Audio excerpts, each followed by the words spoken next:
Release 2.2. I think the first ones came out in 2014, the first 2.2s. These ones I know from our dyno made only about 120 to 125 horse wheel horsepower. Well, in fairness naman kasi, back in 2014, ano bang nabibili mong diesel na truck? Pinakamalakas dyan, Strada na eh. The Fortuners, you have a 2.5 and a 3-liter Hilux. This one sucks. This one makes only about 100 horses. This one makes about 130. This one ang malakas. This one's about 140 for the VGT version. So this is 2.5. This is 2.5. This is 2.2. So they're like the happy middle.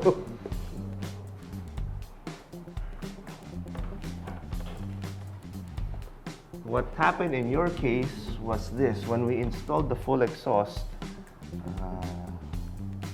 this was your boost curve before, tumaas ng boost ng sarili. So that means inside your computer box, there is a thing called a boost map, which looks like an Excel file. So this is RPM, this is pedal. Inside here may numero yan. So in short, there's a target boost here of say 25 PSI, 26, 24, 20, 21. Before no naka-stock exhaust, ayaw makuha tong numero na to. Hindi kaya due to other factors, exhaust gas temperature, intake temperature, all of that. Ayaw payagan. So since lumog yung exhaust, nahihit na niya yung target na to. So that's why tumataas ng sarili. In short, yung laman ng computer box mo already has the provision to take higher boost given the correct modifications done if mechanical components do allow. So yun yung nangyayari. The older Rangers, this number is lower. This number is something like 20, this is 19, this is 18. Kasi during that time, 2014, yun lang kailangan nila para makabenta ng kotse. Hindi nila kailangan malakas na pick-up eh. But right now, naglalabasan. So, the simple way to refresh your product and make it more competitive, change the numbers, make more power for essentially the same car. And that's also one of the reasons why Casa doesn't maximize it from the get-go. Para may buwelo pa ng konti. Kasi that Rangers, kung 2014 yan, 6-year-old na yan, malapit na eh. It's due for a model change already. Basically new body, new look, new engine. The new engine most likely got introduced already with his car, the 2-liter ones, single turbo and twin turbo.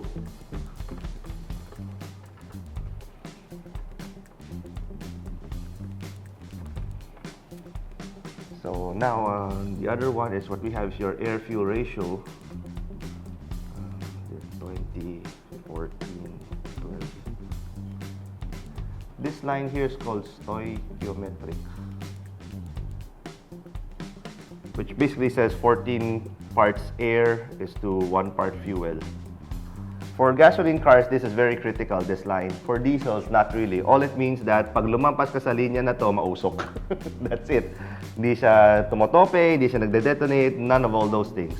Because your current air-fuel ratio at stock is here, 20.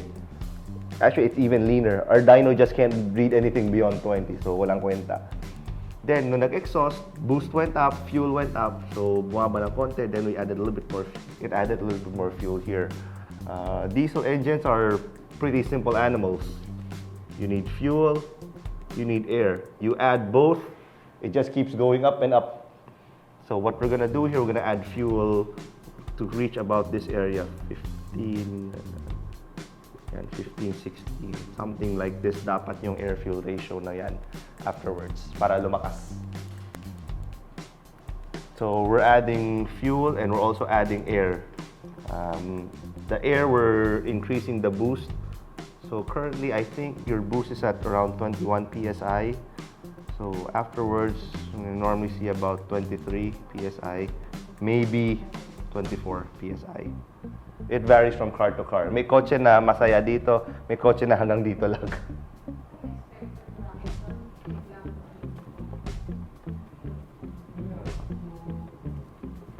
For reference, let's say right now you're at 170. Assuming we get a little bit below, we get the magic 200 wheel horsepower figure.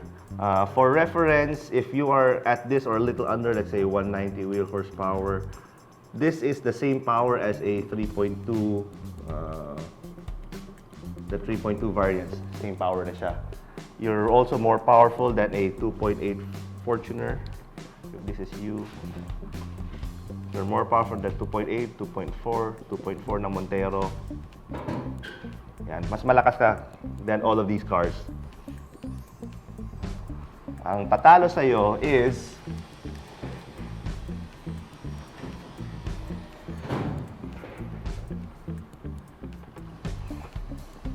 because these things at stock already make 200.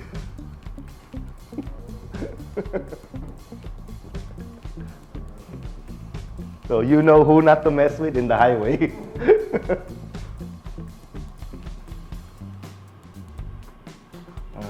The remapping process actually is, the actual trabajo is pretty simple. As you saw a while ago, the first thing we did was read the ECU.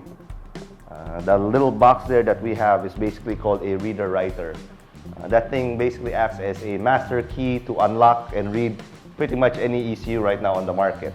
The file itself is pretty small. It's about 4 MB. Size of a MP3 file. So once we're able to read that ECU, we're able to open it and edit it.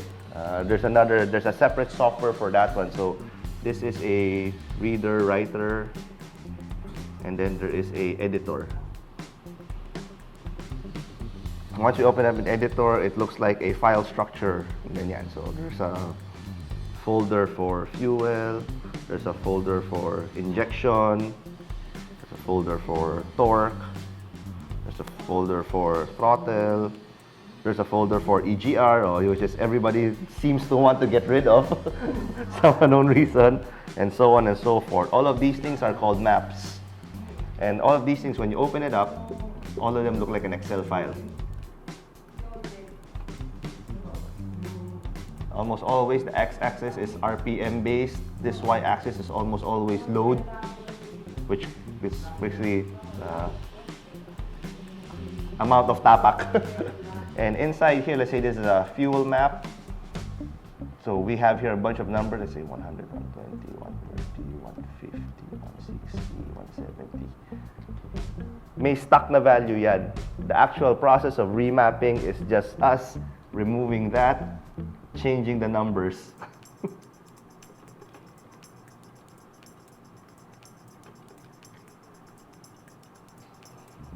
Saving it and writing it back into the ECU.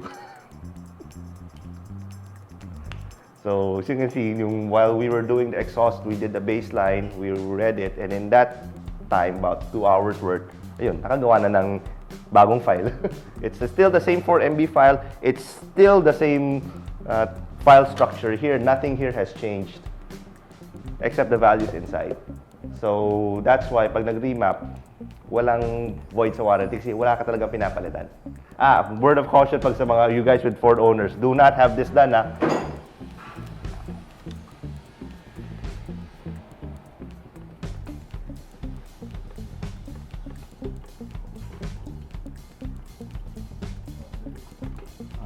Huwag nyo paggawa sa kasa to. Pag pinagawa nyo yan, borado yung binayad nyo na remap. Yes. We've had two.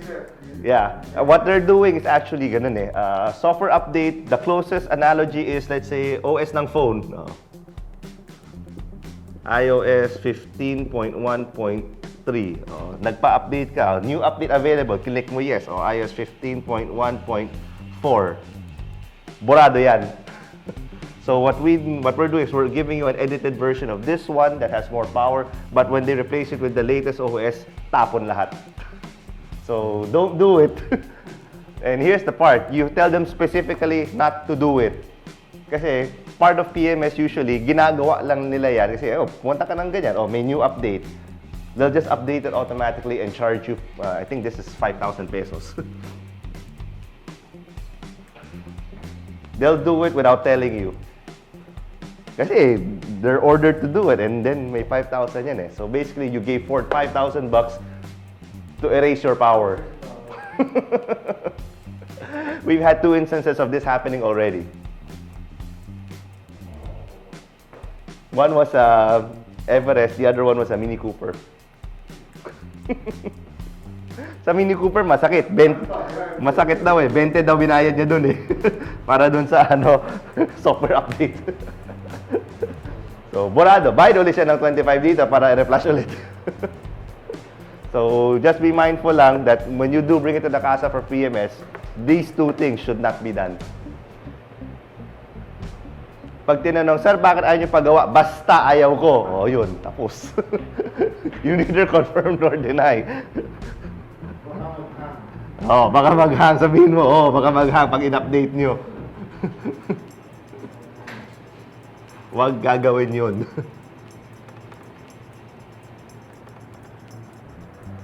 Should you want to sell the car and you want to put it back to standard, yes, we can do it. But, yun lang. Whatever you paid cannot be transferred to whatever next car that you're going to get. So, swerte na lang yung next na may-ari. So, if you are going to sell the car, you sell it to him complete. Huwag mo na tanggalin. You sell it to him with the exhaust and the remap. Kasi right now, all the settings here in the remap is matched to whatever this is.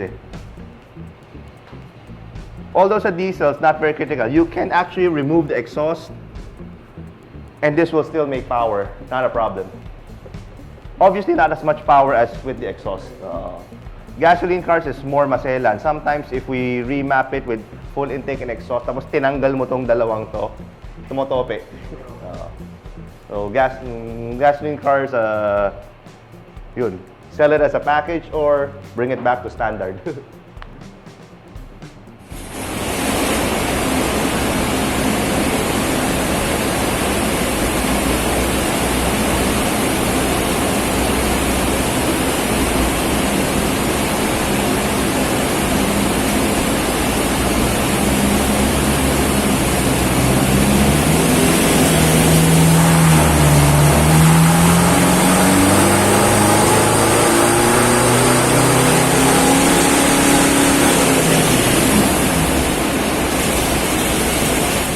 Okay, we're done with our 2.2 Ranger here and pretty good results, which is one of the better ones that we've seen. This is early 2017 Ranger, so we know that these things are lower than the late 2017 ones. Stock here is 136 to the wheel. It's pretty much normal than what we see. The big surprise for me was actually when we installed the exhaust, we got this much. Normally we don't see this big of an increase. So if this is from 90 to 130, that's 40 horses. From 130 to 170, yeah, that's another 30 horses right there. This was very surprising to me. And the reason why is because when we saw an increase in fueling from the ECU when we installed the exhaust here. So this is stock air fuel ratio, very, very lean at 20. Then this one, so there's a little bit more fuel added. And then the boost actually also increased by itself. Here you go. This red line here is stock boost. Green line here is the boost after exhaust. So ito, dito medyo malaki. It's another 2 PSI here. And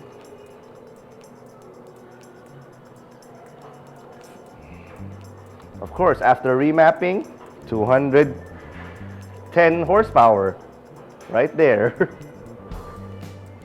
So this is actually pretty good. Diesels are pretty easy. Here's your dyno chart now. This is stock, this is exhaust, this is remap. 210 horse. Now you can mess with a Terra or a Navara. So as you can see here, this is our air-fuel ratio now. So if you notice that towards the little end, medyo mausok ng konti, but then it gradually disappears. But that mausok only happens at full throttle and only at above 3,200 RPM, which you do not do. Anything that's not todo baon, let's say 50%, 70% throttle, hindi siya mausok. So don't have to worry about that. But if you need to, just make upak, it'll just puff out and then okay na. So this is air fuel ratio, so we added a lot more fuel here. Boost also we increased. This is stock boost curve, the red one. This is with exhaust, and this is after, so it's about 24 psi more. Stock before maximum was about 21. That's at 3,000. This is at 3,000 RPM, maximum boost at 3,000. I usually do 2,000, 2,500. This part here. Pag torque naman, you'll be happy with the torque. If you're only up to 2.5, so your stock torque before was 300 Newton meters at 2.2. Ngayon, 550. Not quite double, but Yeah, definitely good enough. and at 2.5, mataas pa rin. So it's still higher than whatever stock that you have. And then even at that lowest point at 4.2, almost close to stock figure pa rin. So malakas sumibat. Among other things that were changed, EGR doesn't open anymore, so don't have to worry about that. Pedal delay is also gone. Not turbo delay. Not turbo lag. No, there's no turbo lag anymore. Yeah, not anymore. What was prevalent once upon a time in the 80s, not anymore. There's no turbo lag anymore, especially with the diesels nowadays, because mataas eh, maximum. It's maximum boost almost instantaneously at 2,000 RPM. Ganyan na yung boost eh. Very high. This kind of boost level is unheard of 10 years ago, especially for diesels. Drive normally, meaning don't try to race everybody. You should see about 8 to 10% mas matipid. Because with the increase in power that we have now, your tendency as a person is, you don't really care naman about the speed. What you care is the feel and the acceleration. So once if you reach the happy na, uy, ito malakas, masaya na ako sa arangkada na to, bumibitaw ka na eh. So your driving habit is less pedal now. So konting tapak lang, malakas na yung sibat, mas mabilis kang bumitaw. And with the increase in torque, what happens is the transmission also shifts faster. So the higher the gear, the more fuel economy, the better fuel economy it is. So the combination of all those things gives you about 8 to 10% mas matipid. Palit tayo. Supakan muna dyan. Oh, mo. Kasama sa medyo.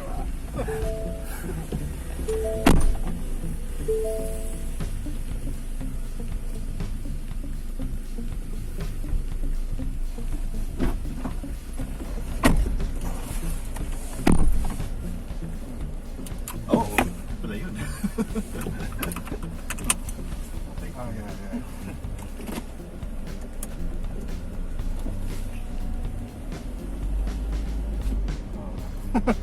That's not even fast. Yeah, I know.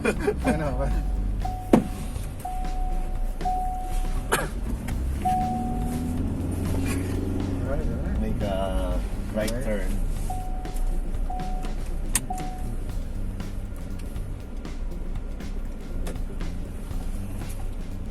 Next street.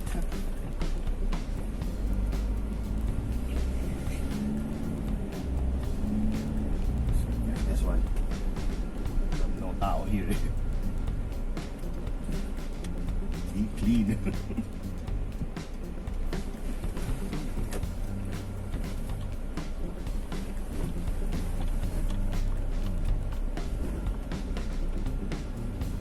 Now can may upa para matalsik yung butik na yun. Now we floor it.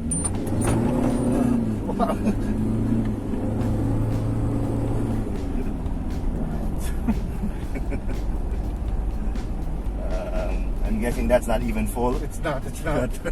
Okay. You give it one stab na full throttle.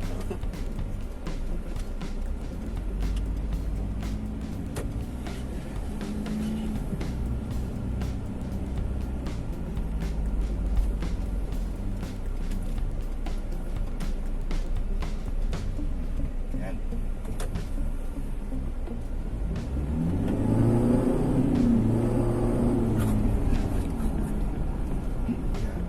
I guess we're good, eh? Yeah, definitely. Okay, let's do your intake pipe. Doon na lang, diretso mo lang.